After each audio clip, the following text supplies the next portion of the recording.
Python dilində yazılmış proqramın nəticəsini müəyyən edin. M18 və S0 olaraq verilib. Şərti yoxlayıram.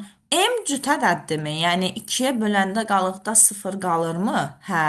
Hə dediyim üçün şərtin daxilində S-i 2 vahid artırıram. Yəni S olacaq 2. Və şərtin daxilində bir dənə də şərt var. Bu şərti yoxlayıram. M 3-ə tam bölünən ədəddirmi? Şərtə hə desəm, şərtin daxilindəki əməliyyatları aparmalıyam, yox desəm else keçməliyəm.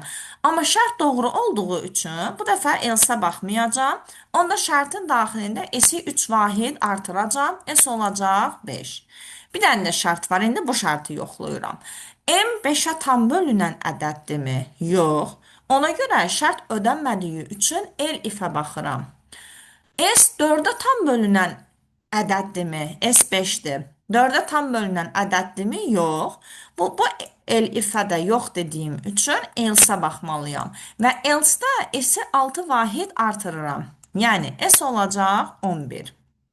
Və şərtdən çıxanda çapdan əvvəldə S-ə mənimsədirəm S-lə M-in cəmini.